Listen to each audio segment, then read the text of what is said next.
righty, we are all set. Welcome to another edition of the Bobcats Coaches Show, here live from Crossroads Social House in Wytheville, alongside head coach Wojtek Zemlika and our player guest tonight, PJ Demitrio. I'm Brett Wiseman. PJ, welcome to the program. Good to have you. Thanks for having me.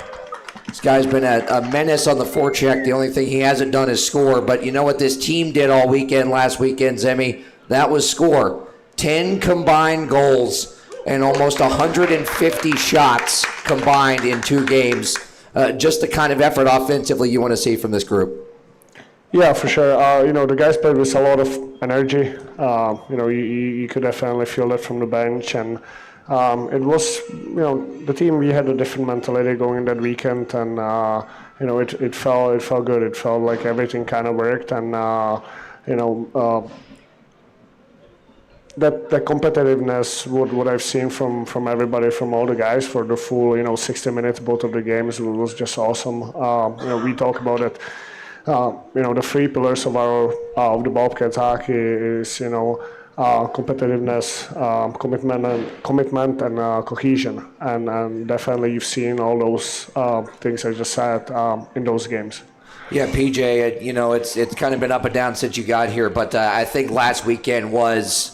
The true, we got to see the true nature of what this team is capable of doing, and I think it's a big step forward into trying to put all the pieces together to make the run that you guys know you're capable of making. Yeah, I agree. I mean, we know what we have in our room.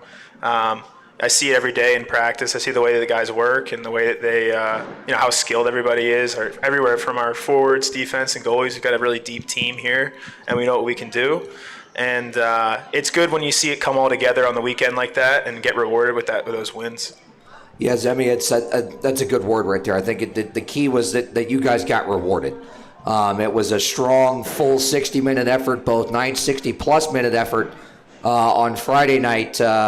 Let's talk about the player of the weekend. Number 14, Dustin Jesso, picks up the hat trick and the overtime winner on Friday, scores 2 more in the first period on Saturday, and was just an absolutely unstoppable force over the weekend. And, we talked about it going into the weekend, what he can bring to the table, and that he was kind of just scratching the surface in his first weekend there. I mean, 6 goals in his first 5 games now with the club is something to behold.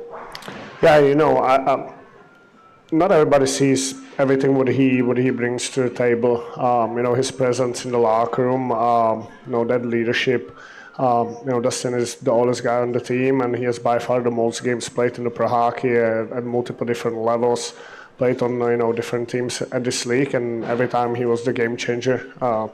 And we played against him this season in PD, and he was one of the guys we wanted to be aware of. And now having him on our side is definitely great. He's so strong on the puck, and he's very composed with the puck. He's a good skater. He's able to get under the skin. He got all kinds of qualities. What you need on a good team, and we're very fortunate to have him. Yeah, I mean, you said he put all the tools in the toolbox on display on Friday night especially, but Saturday night as well. You look at the types of goals that he was able to score. Friday, he had I almost threw up in the booth. It was that gross. The move that he made on Babin, and then as you said, he has the ability to get under a guy's skin a little bit, walks by, has something to say to Babin. It kind of might have rattled him a little bit going down the stretch and made things interesting, but he has that side to him as well where he's not afraid to mix it up. And then in overtime, you talked about his composure with the puck. I mean, he starts right outside the dot in the defensive zone, dusts off 2 defenders and goes right to the net like it was nothing. Like you said, composure of the puck. It's there's a big difference between when you have guys coming in the league and they're first, second-year guys, and a guy who played on the league for a little while. He's very patient with the puck, and he'll hold on to the puck. He'll not panic in the situations, and you could see that over the weekend. He likes to cuddle with the puck. He likes to carry the puck, but he also understands when to move the puck when it's the right time. Not a quality of what you can see on him. When a player like this loses a puck, it's immediately his mindset is, how do I get that puck as fast as back as possible? And with his silky hands with those finishes he had over the weekend. Again, it's coming back down to that patience with the puck.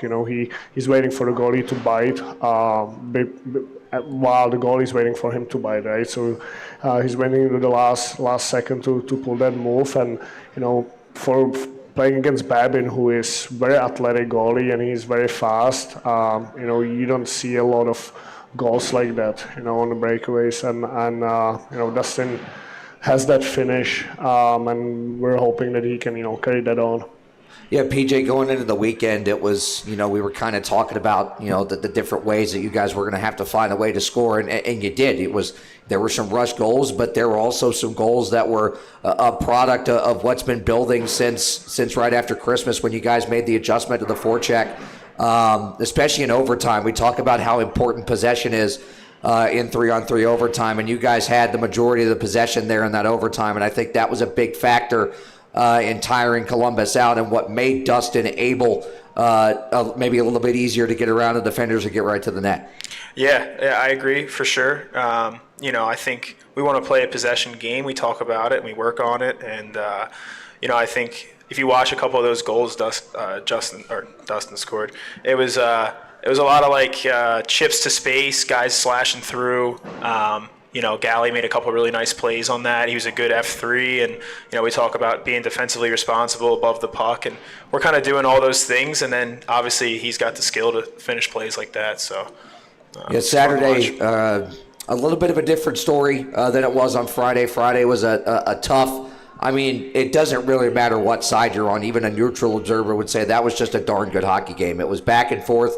It was ultra competitive for the whole way, and fortunately you guys were able to come out on top. Saturday, a little bit of a different story. You guys got out to that big 5-0 lead, and Columbus makes the move to put Babin in. He gives them some momentum. They're able to get back in the game, but it speaks to, I think, the resilience of this group to not let that momentum shift completely drain them and decide the game and find a way to hold on there. Absolutely. I think, just playing from a get-go, I think this is a third game where we were able to consistently play that full 60-minute game. And even it may not look like that way because we allow them to come back. The momentum shifts in the game, right? And the positiveness on the bench and not panicking in those moments, and, watching the second half of the game again today, from Saturday, Babin made some huge saves. Yes, they came back, and but that game we could stretch the score a little bit more. We had a couple 2-on-1s, couple great scoring opportunities where he stood on his head. But again, it was effort of all the guys. We're talking about Dustin. We got to give a credit to Gali and Danny on that line, and then Marek's line with Scott and Nick, and all the way down to the lineup, PJ line with Sorrells and Carson, Wolfie, and all the defenders. Obviously, Schrammer in the net. They all bought in. They all chipped in, and it was a team first mentality and team win. Yeah, it seemed like it was a concerted effort, PJ, from everybody, as we said, to that possession game. But going into the weekend, and Zemi and I talked about this last week on the show, that you guys really wanted to do very similar to what you were able to do against Carolina with an older defensive core, which was be able to wear them down and make them turn on their heels a lot more. And it wasn't just your line that did it. It was all three lines. Whenever Wolfie was able to slide in there, he did the same thing. It was, as Emmy said, it was that buy-in and that effort to make sure that you guys had as many opportunities as possible in the offensive zone. Yeah, definitely. I think, we want to get back to that as much as we can and find ways to, allow ourselves to get to our forecheck and then play that simple game. And it takes everybody. Like, every single guy on the bench is, important to the game. So, in pro hockey, I'm starting to realize, like, coming from college, you got 4 lines. In pro, you got 3 with an extra. Like, every single guy, matters to the team, and their minutes are big minutes always. So it's, it's really cool. It's good to see this team come together in that way. Another D3 guy like PJ Zemi, of course, this trade was made after the show last week, so we weren't able to touch on it yet. But I'll tell you what, Zach Ross looked like one heck of a steady Eddie back there last weekend. Yeah, Zach coming in on Thursday, coming a little bit later, jumping on the ice with us, really coming somewhere where it's unknown for him, and then traveling with us on the road. He definitely showed what we were expected, that steadiness, that steady Eddie on the backhand. We've seen some great composure of the puck on the blue line as well, and a lot what we've seen from our D lately is just improvising their games, and I think that pays off, especially with such a fast group of the forwards we have. They're usually winning the races, and they're very competitive where they win those 50-50 pucks is, in overall simplifying things, not overcompleting things, and focusing on the game without a puck, I think made a huge difference. And I think the offensive mindedness really of the D-core as well lately has seemed to tick up. I mean, there were some instances over the weekend where, maybe Phillip would be down there as a second or third forechecker, but that there was no issue with a forward sliding back to make sure that spot was covered and make sure that there was not an odd man rush the other way.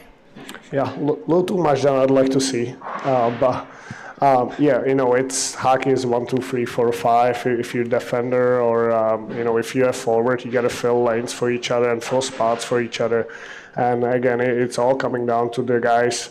First of all, I understand the identity and what we want to achieve out there, but second of all, also communicating on the ice and understand each other's responsibilities. We're getting to the second half of the season, and that's where we're expected to know what we're doing out there and be structured, but at the same time not to be so stuck on those 6 and O's and read off of each other, support each other.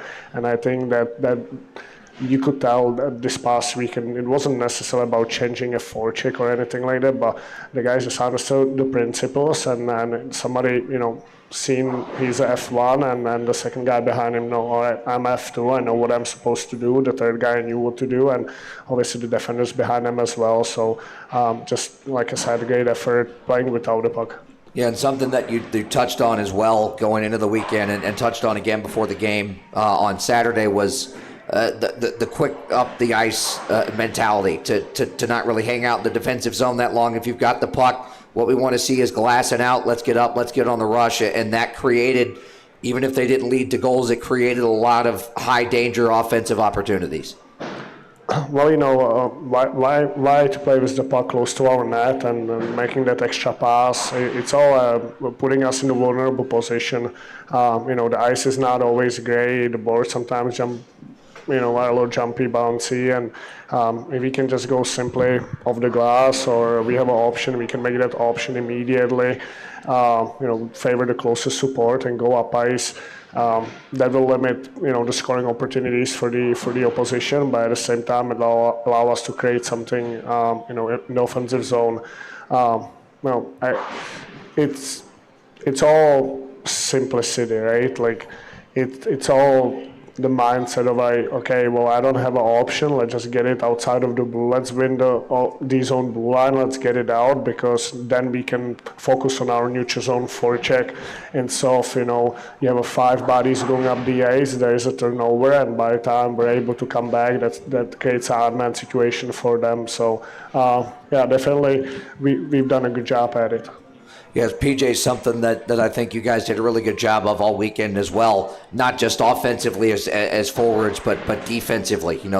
We talked about it last week on the show as well. Columbus is a very rush-oriented group, and they're able to get up the ice quickly and get into the zone quickly, but you guys didn't waste any time getting back. You were able to get back 9 times out of 10 and make life difficult. Yeah, definitely. Definitely want to take pride in the defensive zone.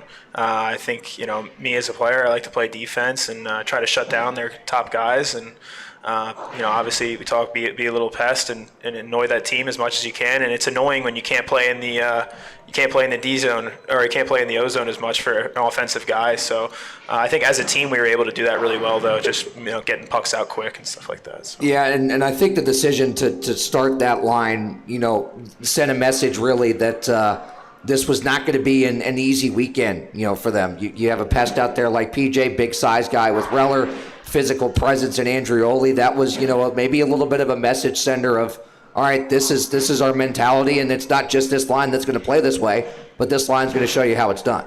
Yeah, these all 3 of those guys playing with ton of energy, right? And it's important for us to have a good start and be ready to go from get-go. That's what we talk about lately a lot. See if we can get in the lead and then play with the lead. So, the first shift is not about just, scoring a goal, but it's setting the tone for the whole game and setting a tone for the team. And it's not just the first line; the next line is going to follow up, and the third line who's going follow up as well.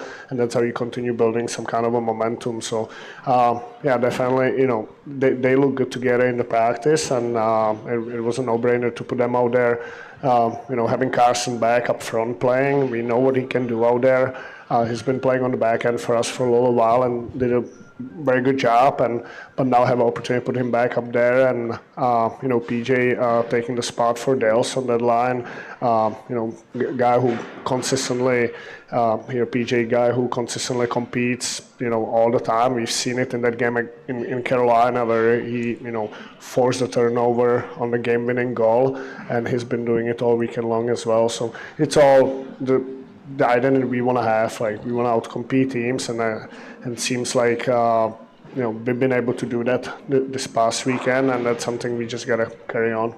Yeah, PJ, we'll get into that. Of course, I did want to ask you about that goal because that was one of the bigger goals of the season thus far. So we'll get into that in just a second. But I wanted to get your perspective from the player perspective on what the mood was like on the bench throughout the weekend. As in a back and forth game like that, Friday momentum can shift so easily. Yeah. But you guys really stayed composed. You stayed even keeled, and Saturday, same thing. You give up 2 goals in 20 seconds. That can kind of be at times it can be a bit of a deflating thing. But I don't think you guys let off the gas at all Saturday. It was one of those things, like Zemi said, where Babin made some big saves, and they were able to get some bounces. But you guys kept at it. You kept getting chances. And that was a testament to, I think, that the resiliency of the group on the bench, then that composure to not let what was happening in the game affect the way that you were going to play the next shift. Yeah, definitely. The momentum that we've gained is just from how hard this team's worked. And, I've seen our team grow so much since I've gotten here, and I think we've earned the ability to have that mental toughness now to where things don't affect us as much in the games. Like, a swing of goals like that and going up and down, we're able to stay even keeled. We've got a mature group, and we've earned that because of, how hard we've worked and how much, we've won these games, and we deserve to be that team. So let's talk about the 2 more aspects of the weekend to talk about, and we'll get to Trummer's play in just a second. But the physical aspect of things, again, this is a team that we talked about is incredibly physical. You guys, I think, were able to match that and answered the bell. Carson answered the bell and then some on Friday. 3 fights in the first period on Saturday, but nothing that they seemed to do really wavered the mentality of your group to continue that effort.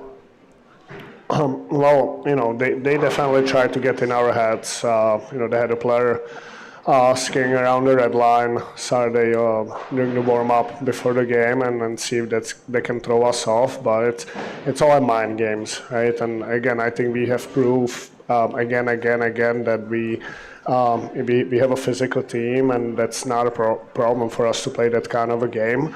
That we have a team who will stick up for each other. And play that hard, but again, it's not just the fights, but there's been a lot of physical moment. If the guy I point out, obviously Carson on the back end, Dennis played very physical all weekend long, and the rest of the group as well. But the physicality all starts from moving your feet, right? More you move your feet, you're closing the gap, you're able to finish your checks, and again, that's a big part of the game. We have to be physical. That's part of the compete, and off of that physicality, if you're physical, it forces the other teams, to throw pucks away. Nobody likes to play under pressure and under that much over pressure, and it will force the turnovers and decision you don't necessarily want to make. Instead of if you let them play, they'll make a plays and they'll get up DAs with the speed and together. So definitely that physicality was there, and again, that's a part of the game. It has to be there every time. It's non-negotiable. Yeah, PJ, what was it like to see your line mate, 20 seconds into the period, go at it, and boy, it wasn't even really a contest. Yeah. It was incredible to watch. Yeah, that was it makes it look pretty easy. It's very comforting. Obviously, like the whole team can see a guy like that, fight like that for your team. I mean, it's like, no one's going to mess with us, So, I have no problem, getting his gloves and stick for him and getting it back to the box there. Yeah, that was a great fight, and he's a tough guy, and he makes it easy. Makes it look easy doing that, and it's pretty tough. So yeah, that's a hard thing to make look easy, but we talked about it at length. He's one of the toughest guys that I think we've seen in a while, and just a terrific leader for this team. Yeah, definitely wouldn't want to fight him. That's for sure. Yeah, I don't think Skate Scaldi's left glove has landed yet either. I think it's still somewhere in the catwalk of the Columbus Civic Center. That was. Now, see what I missed initially because I was so focused on the glove. His stick actually. Where did his stick end up? I think hit a ref. I was going to say it hit somebody. I think it hit the linesman. Yeah. So that was a whole sequence there. But second star of the weekend outside of Gesso has to go to Schrummer. But before we get to Schrummer, I want to touch on Nikita as well. Had a big weekend himself. Had a bushel of apples on Friday and was able to get that goal on Saturday, which really started way back right towards the blue line. That bank pass that springs him, and there's 3 Columbus defenders right there, and he hit the turbo booster button on the controller. He hit R2, and he was gone. You said it. When he gets a puck, he's gone. And then, not just that speed in the straight line, but he's so shifty. And, with his side, he's so hard to defend. He creates a lot of room and space for his teammates on the ice. Obviously, he's got a great finish as well. You've seen some toughness from him, too. On that, 4-on-4, I believe, or we were on the power play 5-on-4. Yeah, I was going to bring that sequence up. Yeah, he hip checked that guy, then he got jumped. We've seen him before dropping the gloves. Again, he's all around. Somebody would look at him as a skill guy, but he's an all around player. He showed all parts of the game and what he brings to the table, and him and Stux and Miracle together, they've been looking good.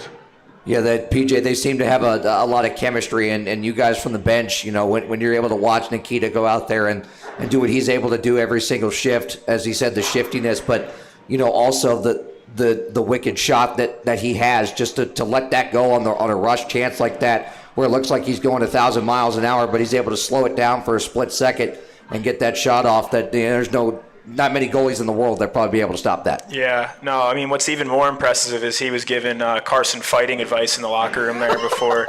He said he taught him everything he knows. So oh my goodness. Yeah, so he can teach guys to fight, and he can score goals like that. It's pretty valuable. So he does have one bout on the card this year in Port Huron, and he did pretty well in that. So, but a good weekend for him, but a really good weekend, Zemi, for Schrummer. Down the stretch Friday and down the stretch Saturday, third period made some huge, almost superhuman saves that kept you guys ahead in the game and gave you guys a chance. Yeah, the fun thing about Schrummer is no matter what happens out there, he just has a smile on his face all the time. He just loves the game so much. He's so passionate about it, and you can see it on the ice. He dives for those next level saves. Like I've said it on the coach's show before, sometimes there's certain saves where, you don't expect the goalie to make, but, Schrummer always gets there. He makes that saves and gives us the opportunity to stay in the game or stay in the lead or get back in the game. He's been very consistent, and a lot of it is like, you can tell through the week, through the practices, like his preparation, not just on the ice before the practices, his mind work, he's always looking to get better and always finding ways to improve, and he's very humble too. And then, that's where it all starts, like with him being humble. He came in this season, didn't expect to play a ton of games, and, most of the games he's played, like you said, we've seen some superhuman efforts out there from him, and again, very fortunate to have a guy like that. Yeah, PJ, that's a guy that forward or defenseman, it doesn't matter. That's a guy that you love playing in front of, because not only does he have the ability to make those superhuman saves, but it seems like he never gets too high, he never gets too low. He's so even-keeled. But, one thing I noticed throughout the weekend, whether it was in Winston last couple Saturdays ago or over the weekend, is he's very communicative before the draws on where where positioning should be and things like that. Yeah, definitely. He's vocal and he's dialed in. It's good to see because like as a player, we all bring our work boots every day. Try to work really hard, and then seeing a goalie like that bring his work boots and just work super hard, and like in practice you feel like you're competing to score. Like when I come down on Strum, like I know like I'm trying to score on him. I'm gonna let him hear it if I score on him, and he's gonna let me know if he saves it. You know what I mean? So he's got that competitiveness to him, and like that's really cool to see like as a goalie. So yeah, that's really fun to watch Wednesdays in shootout because if Schrummer gets on a roll on Wednesday in shootout, he lets everybody hear about it. Yeah. It's fun to watch, but there were a couple saves that you touched on during the third period of both those games. The post-to-post dive, I think about the halfway mark Friday in the third period, and the shoulder save he was able to make on Saturday. As you said, there's the saves that you're sitting there thinking, oh boy, there's no way, and then boom, he's able to make it. And the momentum that gives you guys as a team is huge. Absolutely, and we've seen it so many times that we're not expecting him to make those saves, but we kind of know the guy we have back there, and there's a reason the guys have a little bit extra padding, and with again Schrummer's consistency and what he's been showing, we can rely on him, and it helps the D in front of him to play the game a little differently too. I still think we need to do a little better job to help him out there at the times, but that one thing I want to mention, I usually don't have an assistant of the coach on the road, but watching the video today and seeing Schrammer pointing out, telling the guys what to do was funny. Yeah, that was the most I've seen. I've seen him do it, a couple times, a draw here, shift there, but it was almost every single time before a draw he was telling somebody where they needed to go, where they needed to be, and yeah. it was really awesome to see. Yeah, he loves the game. Him and I even just talk hockey all the time. Like we just both love the game, so it's fun to see a guy who really takes an interest in like stuff as a player as much as a goalie. He's really trying to learn like what we're doing and stuff like that, and he's dialed in on that. So he's also trying to learn Czech, I heard. I learned today that the whole locker room's trying to learn Czech. It scares me. Oh boy, Devin trying to learn Czech, I'm sure is going to go swimmingly. Oh boy. Anyways, enough on that diversion. PJ, let's get into the middle portion of the program here. This is your first time on the show. So, take us back through your playing background, growing up near Philly. Big Flyers fan growing up, still a big Flyers fan from the New Jersey-Philly border kind of area. So, yeah. Tell us what it was like growing up for you and what the journey's been like to get here. So I grew up playing at Hollydale Ice Arena for Guy Gaudreau my whole life. That was where I started, and my uncle Kevin Kaminsky, he played hockey.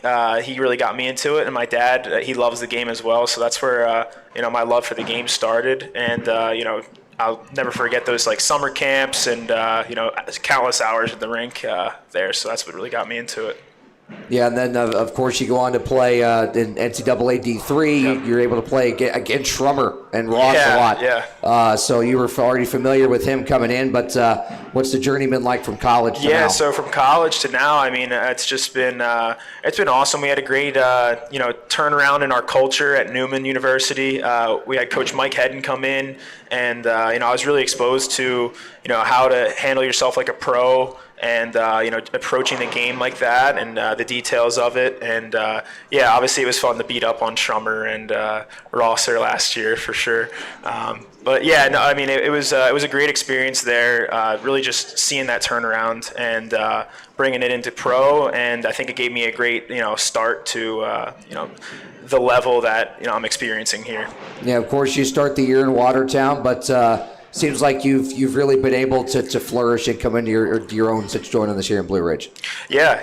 I mean, I love it here. I think we've got a great group. Like I said, like it's the level of play and practice and the way that we approach video. Like you're getting better every day, and that's something that I want to be around. And it's really a positive place to be. So.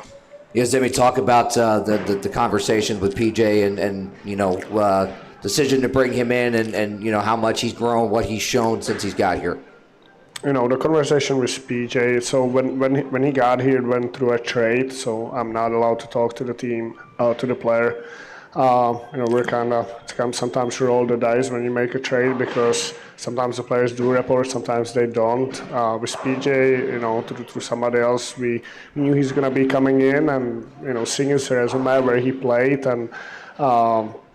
With his background, we knew what we're getting from him, and we're getting very smart. Smart with a very high hockey IQ, competitive hockey player here, and from the players I spoke to, again, being a pro on and off the ice, and just being a great human being, what's really important to us here in Blue Ridge. So, PJ coming in, obviously as a rookie, he's been learning at first and kind of getting to know the team and the identity of the team and trying to fall in and trying to fall in the right place in the lineup for him. And he's been one of those situations where players sometimes do not get a ton of ice time when they come in, but from every shift he got out there, he got the most out of it. And when his opportunity came, and then he played a full game, you could see that he's growing by each shift and getting more and more comfortable.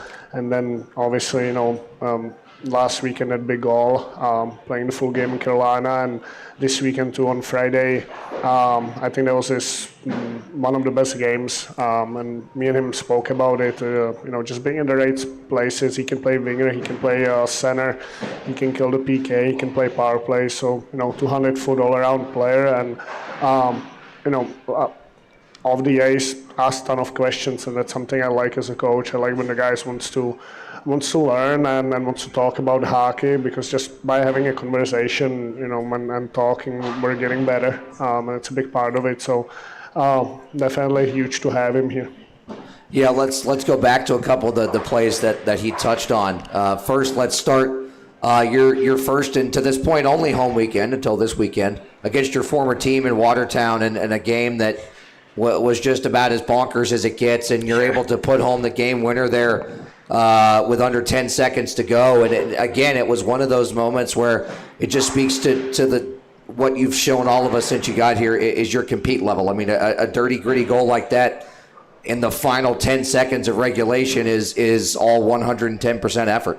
Yeah, it felt really good getting that one, obviously, playing against your former team there. And it's just it was really cool. The crowd we had, the jerseys were awesome. Like, that was a really cool experience for me. And then obviously, like, the goal, like, it was a great play by Merck. He just gave me a nice little chip off the wall for me. I slashed through, and I just think like our resilience in that last 10, like, it didn't matter what the score was. Like, we were just playing a certain way, and I think we've kind of gotten back to that now. And it's fun to be in that environment where it doesn't matter what the score is, doesn't matter what time it is in the game. Like, we're going to compete and we're going to come and try to win. So I'll touch up on that goal. A lot of credit goes to PJ over there for, it wasn't just a shot, but a second effort, right. A second rebound, and a third effort. A third rebound eventually went in the net, right? So not just, getting in the right spot, taking the shot, but again, that first, second, and the third effort eventually ended up in the back of our net, and that was a huge goal, obviously. Yeah, it was a huge goal. It served as the game winner then that game against your former team in Watertown. And then the other one that he touched on, not one that you scored, but one that you pretty much created simply with your effort in the offensive zone. And it's something that you've shown, I think, shift after shift out there is again, that level of compete. So walk us through that one.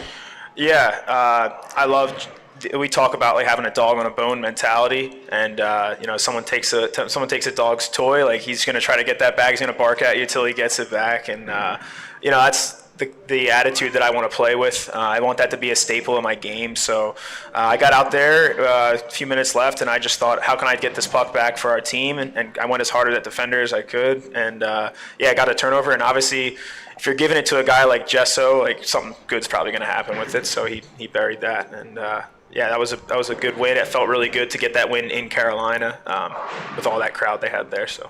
Yeah, there were a lot of our fans there too, and that's your first time being a part of the rivalry. Yeah, that had to be awesome for you to. There's not too many fan bases in the league or at any level of hockey that are going to fill up entire sections of a visiting barn. Yeah, it was impressive to see the the travel down to Carolina for sure. Coming off the ice, it was crazy. It almost felt like it was a home game, seeing all the fans in our section there. So it was great. Yeah, it's awesome to see every time we go there, and it's an awesome rivalry to be a part of, and we'll be back there this coming weekend, and we'll get into that in just a moment. But we have to continue what we've been doing the last few shows. We have to go with the rapid fire, where I'm calling it the rapid fiver, teammate questions. Okay. So we're gonna dive into some obscure, what's the word? Superlatives.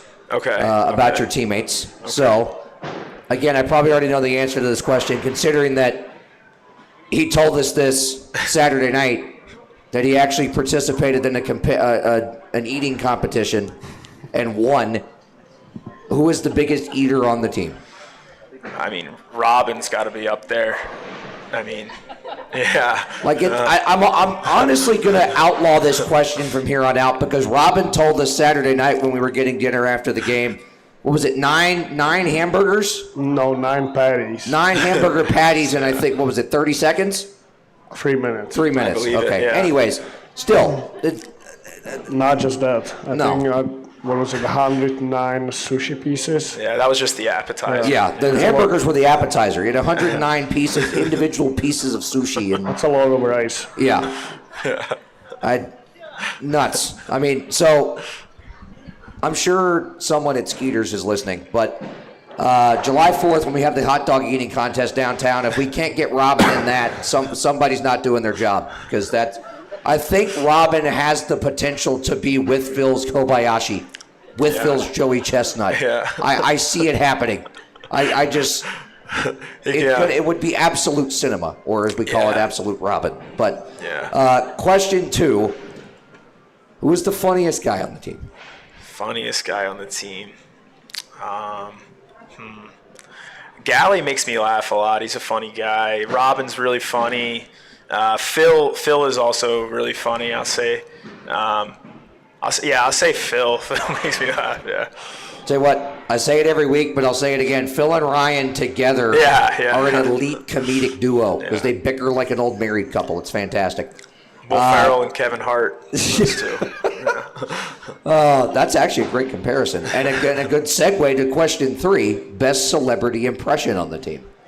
Vero for sure. I don't know, like this. He could be like a singer if he really wanted to be. He's got good impressions of just about every movie character you could possibly name. So I get that. I think his was it Patrick Warburton impression. You know, it sounds like Joe on Family Guy is right there on the bus. Yeah, he's good at that. It's hilarious. Yeah. Question 4: who is the biggest practical joker on the team? Practical joker. It could be Robin. I'd say Robin. Yeah. I could see that. I could see Robin just walking in the locker room and just silly stringing everybody for no particular reason. Maybe Dennis. Dennis could be up there too. I could see Dennis with some sneaky pranks. I could see Dennis toilet papering somebody's car. I could see that. Although I could honestly see either of them getting their hands on silly string and it just going completely and totally sideways. Yeah. Zemi's abstaining from answering these questions, but you stay out of the room on things like that. But those are the things that bring us all closer together. Anyways, question 4B, I guess, because we talked about this. We're bus neighbors, so we talked about this. Yeah. If you had to pick any player on the team to be with you in the Game of Thrones universe, who would it be and why? I'll take Dale's. I think he's pretty fearless, you know. I think you'd need that. Make a good duo. I think we could do, whatever we had to handle. I think we could get by. Yeah. Yeah, that's a solid choice. Yeah. That's a solid choice. Yeah. So question 5. This is kind of related. Final question. If you were stuck on with anyone on the team in the zombie apocalypse, who would it be and why? The zombie apocalypse. I might go Clino. He's pretty like even keeled. So, and I think we could find a way to maybe get out of some bad situations and that. Yeah, that's actually an interesting answer. Last week we had Dennis. We've had Merck a couple times, Barty, Bacon, but That's an interesting perspective on it, the even keeledness. Yeah. Normally it's either somebody's going to be like Merck is just going to be so angry that it's happening to begin with that he's just going to go nuts, or you have somebody like Marty or Bacon that has the heavy artillery of Call of Duty 7. True. I didn't think about that. But yeah, like Clino, like they might be breaking in, and I think he'd just be like almost smiling and like laughing, like no big deal. It's hilarious. I can see that happening too. I can see Clino just zombies are busting down the door, and Clino's ciao. Yeah. So. Oh goodness! All right, let's get to this weekend. Two more with the rival Thunderbirds, Zemi, and on top of everything else, it is just going to be great to be back here at home in front of these great fans for the first time in a month. Correct. First and foremost, that will be great to finally be home. Yeah, PJ, so didn't mean to cut you off, Zemi, but like you said, only 3 home games for you thus far, but this is going to be a whole different atmosphere. It's going to be a rivalry atmosphere. It's going to be raucous and rowdy all night long, and everything that you experienced in Winston-Salem where it felt like a home game, triple that. So I'm sure you're excited to get out there. Oh, definitely. Yeah, definitely. I mean, we want to give these fans a show and, get them on their feet for sure. Yeah, I think it's going to be a really fun weekend, Zemi, and, of course, a team that you've seen quite a bit recently and quite a bit over the course of the year. We're at the halfway point of the season series with them, and it's not at the point that you guys want it to be, so it's a big weekend for you guys to try and get the lead back in that. For sure. The series is 2-2. We played them 4 times, 1-2, lost 2. It's always a big rivalry. We're always talking about, the year. This is the year where we want to win this series, right? And this is a huge opportunity. The next 4 games we play 3 games on the home ice, one away. I think this week in both of the games we play home. And, it's nice to have that home advantage. At the same time, we're playing Carolina at town, so we know what to expect. We know the way they play the game. They know the way we play the game, right? It usually comes down to, again, who wants it more, who's playing the full 60-minute game. Special teams plays a big part in it as well. But again, to us, it's, yes, we understand who we're playing against, but we want to continue build on what we have started with the last game in Carolina, carry the momentum to Columbus, and continue carry that momentum on and on. That is the most important part for us as a team. At the end of the day, as much as we want to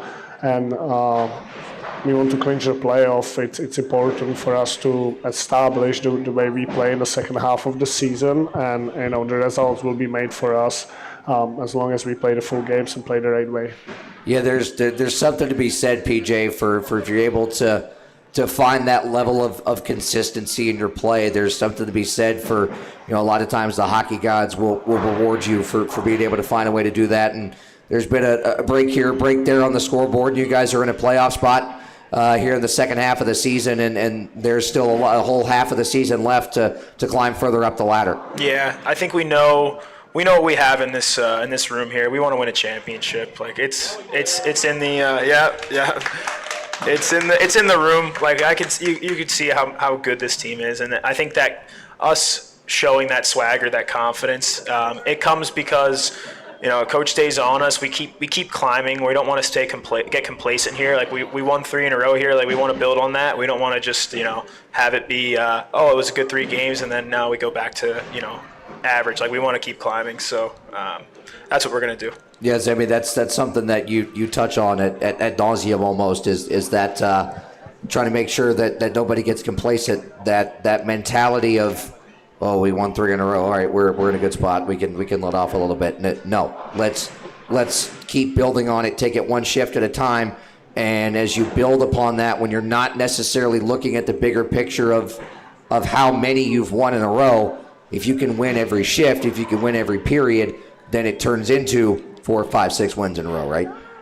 Correct. We all have a big goal. The main goal is to win the championship, but there's a lot of small goals. We have to take and we have to achieve to get even to that point. And we all learn. I learned myself. The players are learning. This is the second time we're on the 3-game winning streak, and I wish I have done things differently when we won the 3rd game at the start of the season. and let's learn from it and let's not repeat the same mistakes. There's kind of the mindset, and it all comes down to the little things and the mindset and understanding, like, where it's very easy to get complacent, and especially at this part of the season, it's the guys play 29 games. Their bodies are hurting. It's been already long. They're spending a ton of time at the ring. We call it the dogs' days. And that's where it's even more important for us, not necessarily to do more, but be consistent at what we're doing, and not getting away from it. I feel like, and I believe the teams who are most consistent, those are usually the successful teams. Yeah, PJ, it's, you talked about the mentality of this group, and as Zemi touched on, these are kind of the dog days of the season, and going up against a team in Carolina that you're familiar with. It's got kind of that playoff series feel, but something that Zemi's touched on since the start of the year was every game should feel like a playoff game, and this is definitely going to be that atmosphere given the familiarity that you guys have. Yeah, no doubt. When you get two even teams or two teams that are just going at it, battling, and it's a pretty even game, like your details, that's what comes out in those moments. And I think that's what we're focusing on the most, and we're going to be ready for that, especially in the dog days. Like, when you're in middle of the season, it can kind of get doing the same things over and over again. But if that consistency in your details is good, like we're trying to have it, then we should be all right and be able to power through these wins. Yeah, Zemi, it's like we said with standings, it's the same way during a game. You have a tendency to be rewarded for certain things and get those bounces when you're playing the right way. And we've seen where things can go with one little mistake here or there on either side. The last series with them, we saw where it reared its head for you guys on that New Year's Eve game on Wednesday, and where you're able to take advantage of forcing them into those mistakes on that Saturday game. Mistakes will happen.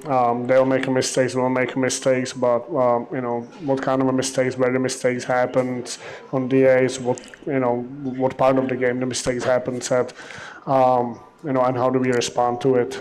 That's very important. It's us and Carolina is the kind of a love-hate relationship, and we will have in every shift, we will have in every game against them, and I'm sure they want to do the same thing. But it's something, again, we keep talking about, especially with the guys who've been here since year one. There's still something we haven't achieved against this team, and we want this year to be that's what we're going to achieve, and that's winning the series. But again, to get there, that we have to take all the steps. We can skip any steps, and another step is here ahead of us. This upcoming weekend on Friday, and let's start with that and continue building on that. Yeah, PG, I'm sure you've heard from the guys that have been here either since the start or since a portion of the first season, or were here a lot last year, how they feel about playing, in this rivalry, and I'm sure you and a lot of the newer guys have taken that to heart. Yeah, definitely. Being a young guy, my first year of that, it was really cool seeing that New Year's Eve game, that tradition that they have there, and how many people come out for it. And obviously the way that our fans travel. So it's really cool being a part of it and being a young guy in it. You want to come out on top and fall into the line with the team's goal of winning this series, and that's what we're trying to do. Yeah, it's going to be a big weekend, theme night-wise as well, so we'll get into that real quickly before we wrap it up. So Friday night is going to be our youth hockey night presented by our friends at Sonic America. So we've got the Blue Ridge Pounce and the Blue Ridge Roar that will be playing at intermission, first intermission on Friday night. So that'll be a lot of fun to see, and then we'll be honoring and paying homage to, shining a light on the next generation of stars here in Roar County, Jimmy. Absolutely. The youth hockey is the future. We need to support it, us as a team, and the fans. I know the fans, a lot of our fans came this past weekend when we were out of the town to support the youth hockey, and that's great. And very grateful that we have fans doing that. I myself coach kids, and it's it brings you a joy. But again, the kids support us, and we need to support them. We all been those kids when we were younger, and then always looking up to those pros and wanted that attention from them. So it's our responsibility to do that for them. Yeah, PJ, I'm sure you were one of those kids, just like the rest of us, and it's awesome to just be able to give them a night to let them showcase what they can do. Yeah, definitely. I was just at the school in Atkins school today. We were talking to the kids, and how many of them have interest in playing and just in sports in general, and just sharing that with them, and it maybe sparked a few of them to want to play hockey and stuff like that. So. Yeah, so that'll be a big night, a fun night. And Saturday, the hope is that it'll be, if not close to, it will be completely our first complete sellout on Saturday night. We're working hard for that, everybody in the front office, trying to get a lot of groups in the building and things like that. So I'm sure a lot of fans from Winston-Salem are coming up as well, because they're going to have specialty jerseys just like you guys are for that game on Saturday. It's our St. Jude Showdown. So the proceeds, a portion of them from the jersey sale and the jersey auctions and the specialty merchandise that'll be on sale in the Den as well is going to go to St. Jude, which, in case you guys missed it over the weekend, we mentioned that St. Jude has quadrupled. That's right, quadrupled the childhood cancer survival rate in the last 25 years. So we're, as an organization, we're super. Yeah, give it up for them. Give it up for them. We're super proud to be able to contribute both on the ice and off the ice in this night, to be able to shine a light on them and highlight their efforts.